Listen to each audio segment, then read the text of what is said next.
Saya orang Jawa dan saya suka pewayangan. Apakah wayang dilarang? Bagaimana taubat profesi dalang? Ya. Tentu saja saya sudah pernah bilang teman-teman sekalian, tanpa mengurangi penghormatan terhadap tradisi dan budaya semua suku. Di Indonesia suku Bugis, suku Makassar, suku Jawa, semua ini kita tidak akan berbicara dalam ceramah seperti ini bukan menjatuhkan sama sekali. Tapi kita sudah harus tahu dan sadar kalau kita Muslim dan Muslim ini dipandu oleh agama. Makanya saya bilang caranya adalah harusnya Islam dijadikan tradisi dan budaya. Jangan kita balik, jangan budaya diislamkan, susah. Mengislamkan budaya ini repot karena budaya banyak sekali, gitu kan. Standar yang mana yang harus dipegangi? Berarti nanti akan ada ciri khasnya sendiri. Di Indonesia ada Islamnya sendiri, di Amerika ada sendiri Islamnya. Jadi ini jadi masalah. Padahal sebenarnya Allah tidak menginginkan itu. Allah sebagai pencinta menginginkan kita punya standarisasi. Jadi Allah alam yang saya tahu lebih baik yang seperti ini. Kalau memang itu peninggalan nenek moyang kita, mungkin kita bisa kenang dulu. Oh ini tradisinya orang dulu seperti ini. Tapi kan bukan berarti harus itu dilakukan sementara dalam Islam dilarang. Kita sudah Muslim, harusnya kita tinggalkan. Kalau masalah taubat, ya taubat nasuha kepada Allah sementara dengan 3 syarat yang sudah kita tahu.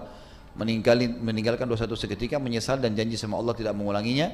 Dan kalau dia punya, maka lebih baik dimusnahkan ya. Dan berarti kata ini lebih baik dihilangkan ya. Saya merasa mungkin memang perlu kita pertemukan juga hal-hal seperti ini dengan ilmu pengetahuan lah sekarang. Artinya bukan kita mau menghapus 100% masalah kebiasaan dan tradisi, tapi kalau tidak cocok dengan agama, wajar kalau kita tinggalkan. Atau mungkin ada teknologi canggih yang lebih baik. Seperti orang sekarang sudah biasa tampil di panggung, bercerita, gitu kan. Maka dengan wayang-wayang ini sebenarnya sudah bisa tergantikan dengan manusia yang sudah jelas-jelas nyata gitu. Mulane kata cerita teng Indonesia itu ingatan itu ana wali kata Sunan Ampel, ya ana wali kata Sunan Kalijogo. Semanjane wong bulet-bulet. Sampai akhirnya kudu gawe wayang, gawe gong. Ya kan masyhur itu. Kalijogo saking kene dakwah teng daerah Pajang, di daerah mriki lah, mulai Pajang daerah mriki. Wis Sragen apa dugi mriki. Sampai gawe wayang tengul wayang wong. Sunan Giri gak terima, itu haram gawe patung. Wong nak gawe patung, sampeyan dikon ngekeki nyawa. Sunan Kalijogo rapati tau ngaji, mantan preman dadi wali. Ngaji faslun ya, gak pati tau ngaji. Walhasil akhirnya di tengah-tengah mbek Sunan Kudus sing luwih alim, luwih senior. Ya ngene ae. Wayang itu dipeokno wae, terus dadi wayang kulit. Perkarane nak wayang tengul iku patung. Tapi nak trepes kulit itu serah kena dikei nyawa wis banyak kabeh. Wong kula nate sowan teng kiai niku kiai alim dikei hadiah mebel lemari saka Jepara. Niku gambare iku manuk bangun. Apik, wos apik tenan ukirane manuk tapi gulune iku protok. Perkara ini pas teko langsung diketok kowe kiai.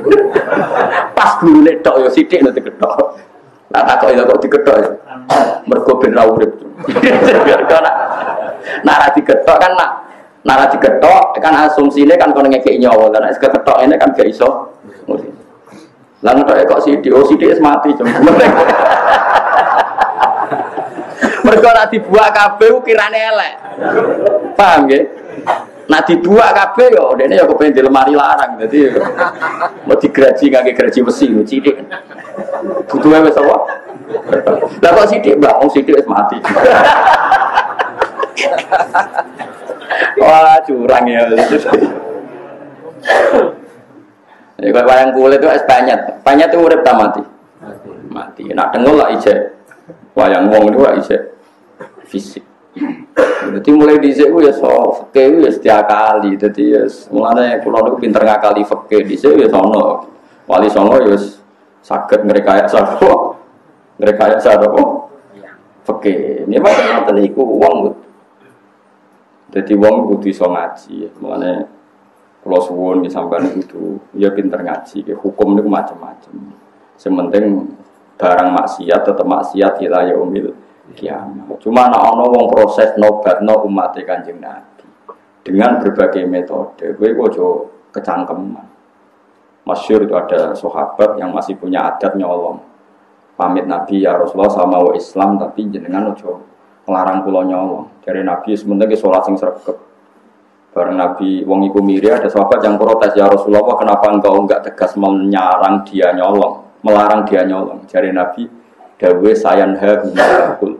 Engkau anggar sering sholat harus suwe-suwe gak nyolong dia. Ya karena orang itu bertahap, semua kebaikan itu bertahap. Tapi Nabi gak pernah mengatakan nyolong itu halal. Mau tidak melarang saat itu. Beda loh yang mengatakan halal sama mau tidak melarang saat itu. Jadi beda. Ono wong Islam pamit Nabi buatin zakat. Nabi dia mental. Ya sebenarnya gue Islam. Ketika Nabi diprotes, kenapa engkau tidak menyuruh dia zakat? Nanti kalau Islamnya sudah benar akan zakat sendiri. Jadi yang haram tetap haram ila yaumil kiamat. Cuma orang mendesak gue kecangkeman munamuni. Paham ya? Lagi kadang sekarang tuh terlalu ekstrim. Semua redaksi itu terlalu ekstrim.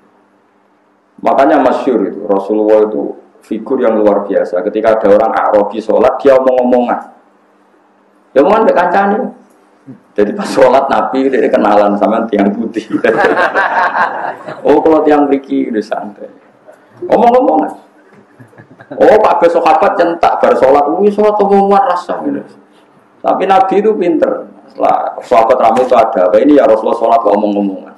Si Arabi tadi digandeng be Nabi. Nabi oleh ngendikan lucu, santai. Ya Arabi inna hadhi sholat munajatun. Ya sholat itu pancen omong-omongan, tapi ngomongnya di pengiran aja. Ya ngomongnya apa?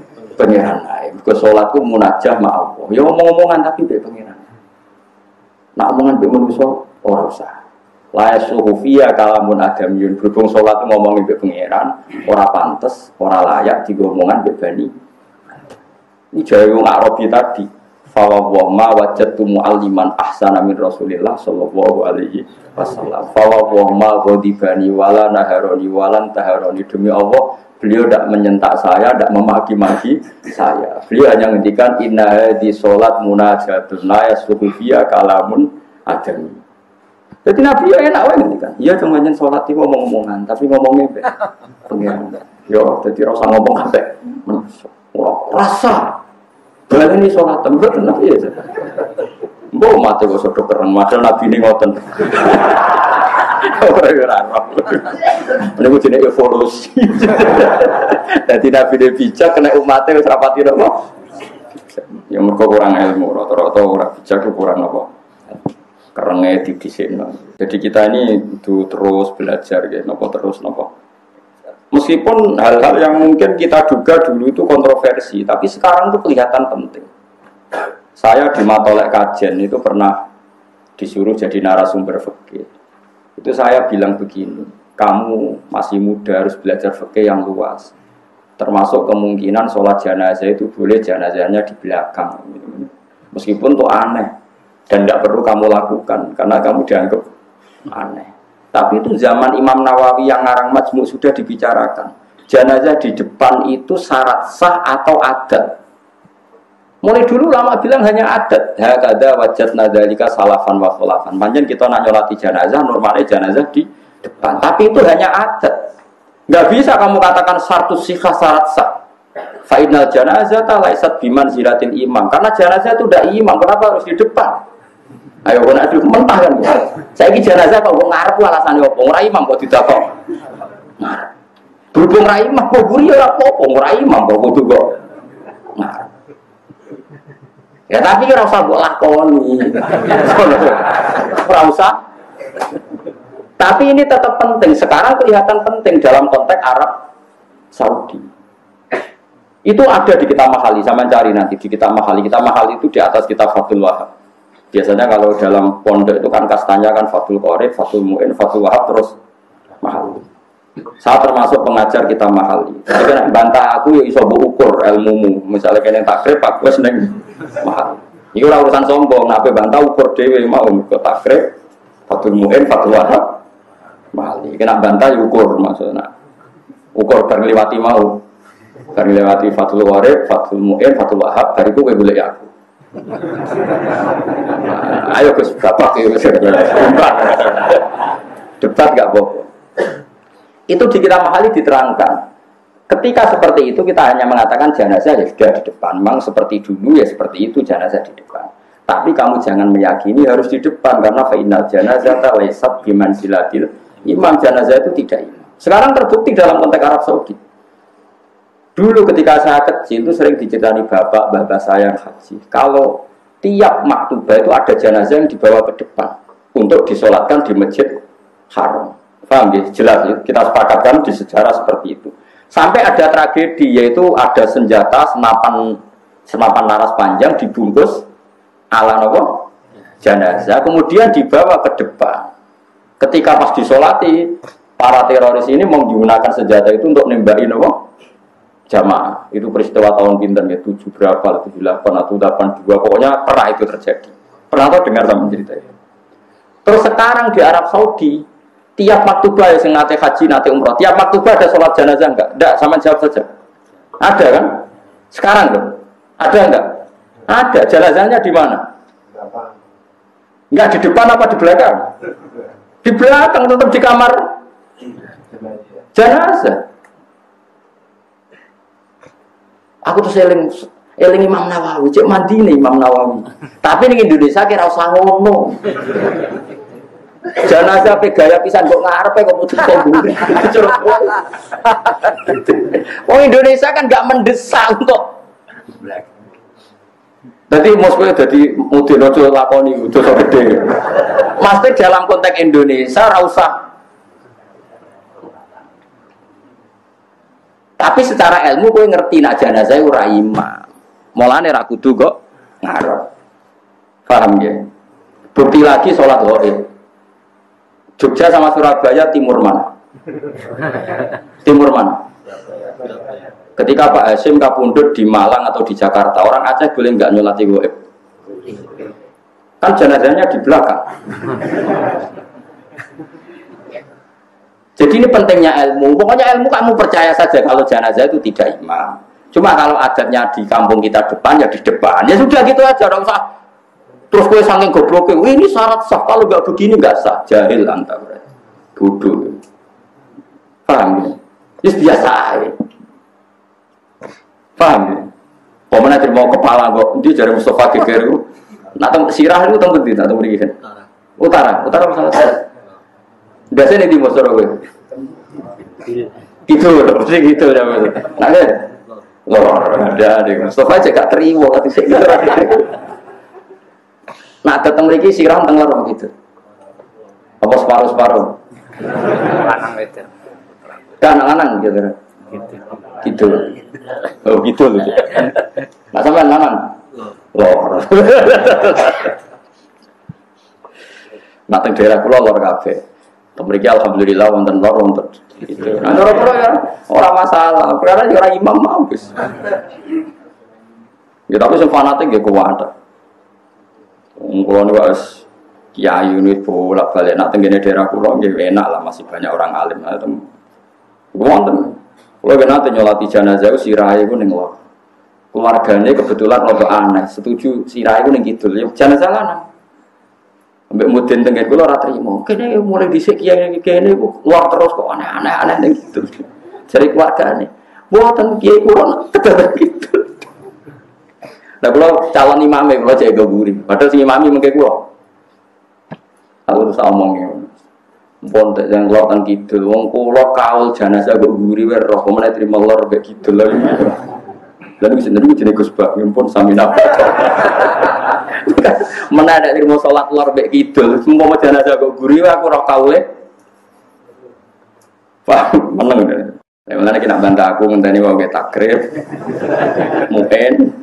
Abdul Wahab terus hati dari itu boleh ikut mohon Gus imbang mari berdebat no tapi yang ngaji mahali khatam sebolak balik becek latihan jadi ilmu itu tetap penting meskipun tidak harus kamu lakukan karena kalau kamu lakukan jadi fitnah Rasulullah pun tidak senang karena fitnah itu Rasulullah tidak senang sehingga kalau kamu melakukan itu di Indonesia maka hukumnya fasik karena Anda menjadikan fitnah. Tapi kamu harus tetap yakin bahwa jenazah di depan itu tidak syarat sah. Karena dia tidak imam. Soal ngakoni, tapi rasa kecangkeman itu syarat sah. Buktinya sekarang di Mekah, kabeh jenazah ditakoni kamar mayat, padahal ada sholat jenazah. Karena kalau ditakok di depan kita bayangno kan ruwete musim haji. Ruwet ora? Indonesia kan gak ruwet. Wong imame dadi lakon yo pasiku, mayite dadi lakon pasiku, dapok guri kan ya sakake kan. Jadi wong kudu mikir karena nanti kalau jadi fitnah, haramnya itu bukan karena apa-apa, karena ini jadi nopo. Cuma kamu secara ilmu tetap yakin kalau itu tidak syarat sah. Ya, kamu harus yakin secara ilmu tidak syarat sah. Dia gak imam. Oh berapa ada nyolati jenazah. Kadang ono sing fanatik nak wedok iku. Para bokong gitu kan. Nak lanang iku. Para sirah ya dekati napa jenenge? Ndak. Apa bunda? Nak sing fanatik ngoten. Ono imam jenazah iku wedok. Lah imame iku proses imam kadang nggih sepuh wis ra mikir ngar maju. Ini dicekel di benerno. Nah aku boten nate kan. Sebab karep-karep. Tapi nak sing imam fanatik tak kok. Kan kadang nak kitab kan kok diliyo desa kan gak paham. Niki lanang napa wedok. Jalur Bang. Ngatur posisi wae. Dekati napa? Wah, udah nak wedok dekati apa kan? Bener. Lah kan tahu dadi imam lho. Terus sampai jam mati di salat rukun. Ino tenan yakin jare. Lah sing jaluk ora sepuro ora mesti di sepuro pangeran. Kulo niku gadah jatah ngimami kathah wonten tiang-tiang sepuh sing wis wasiat ana mati sing nyolati Gus Bae. Kulo niku ngomong ngel-ngel wong tenan wasiat kok eleke ngono. Alasannya dari wong hafal Quran ngalim iso nyafaati. Kulo niku entuk akeh. Nate teng pandangan niku wasiat ngoten ono iki sepuh itu kulo sing imam gara-gara wasiat. Wasiat elek iki jare ngel-ngel wong. Tapi kalau teng omah nggih kepeksa nak parah kena ado buatan. Jadi paham ya, jadi ilmu itu di atas segala-galanya. Karena ini kita butuhkan. Andai kan tidak ada ilmu itu dicetuskan Imam Nawawi, maka dalam konteks Arab Saudi setiap jenazah harus di depan. Kayak apa susahnya? Musim haji jenazah dipaksakan ke depan. Padahal yang mati banyak, misalnya kasus Mina, kasus nopo terowongan, kasus nopo kering. Coba tanyakan yang haji saat itu ada nggak jenazah dekat Sudes? Ada enggak sama jawab saja. Enggak ada di belakang tetap di kamar mayat itu saya sering ditanya sama anak-anak. Lalu caranya sah gimana ke saya tadi kita butuh ilmunya Imam Nawawi. Memang dari awal jenazah itu tidak imam. Meskipun kita tidak akan melakukan itu di Indonesia, jelas benar mari fitnah. Tapi apapun kita sering melakukan itu di Indonesia jangan yakini itu syarat sah. Makanya ilmu itu harus di atas segala-galanya. Ini ilmu nomor siji fa'lam annahu la ilaha illallah. Ketika Allah mensifati zatnya termasuk yang dikenalkan apa? Iqra wa rabbukal akram. Alladzi 'allama. Allah itu zat sing mulang. Jadi mulang sifatnya Allah. Lalu ulama kudu seneng mulang. Allah mensifati zatnya itu alladzi 'allama, zat yang mulang. Artinya apa yang diperkenalkan adalah ilmu. Nah, sekarang banyak kiai itu lebih senang ibadah timbang ilmu. Itu ya jane rodok musibah. Saja nih, tapi timbang dia rapati soal ilmu ya ke ibadah, fatwa boleh kan malah tidak karu-karuan. Tapi sebetulnya ilmu dengan ibadah itu harusnya dulu ilmu, karena ilmu ini penting. Yang mengawal ibadah itu ilmu, karena itu sudah kaidah. Karena setiap amal diberi ilmu, amaluhu mardudatun la tuqbal. Amalnya juga diterima. Ya tapi saya berharap Allah Rahman, semoga tetap ditompo sekeliru-keliru lah. Tapi tadi kamu harus punya kematangan ilmu yang mantap. Biar nak jenazah itu imam, jenazah itu. Sehingga kita mudah menganalisis kenapa jenazah di Surabaya orang Jogja boleh sholat, jenazah di Jakarta orang Aceh boleh sholat. Padahal jenazah di belakang, karena memang awalnya jenazah tidak imam. Bon selesai kan, artinya barokahnya ilmu tadi kita bisa mengurai sekian muskilat, sekian kejanggalan. Paham ya? Meskipun itu tidak kita lakukan. Paham ya? Ya sama seperti tadi iddah. Yang butuh iddah itu nikah sahih. Kalau tidak nikah sahih enggak ada apa? Iddah. Karena sing jenenge iddah itu wong diceraikan suaminya atau ditinggal mati suaminya, maka iddahnya Nah, padahal kata-kata itu tidak ada dalam konteks berzina. Nah, ya tadi beda kan orang yang diceraikan suaminya atau ditinggal mati suaminya, maka untuk menikah lagi harus iddah. Nah, sekarang orang yang hasil hubungan gelap, terus tarifnya dia definisi ini. Maksudnya definisi ini, iddah adalah orang yang diceraikan suaminya atau diceraikan pacarnya atau diceraikan selingkuhannya. Goblok orang. Paham belum? Nah, ya definisi iddah itu kan mesti melibatkan suami sah, baik karena dicerai maupun ditinggal mati. Paham ya? Tapi kira usah terus fanatik kulo gitu, boten kulo ya iso salah. Cuma kemungkinan aku salah mbek kowe ku akeh kowe. Mulane sementara ya sanut ngono ae. Sampai ada bukti Anda lebih baik. Lagi mencabut dukungan gitu, lagi mencabut apa?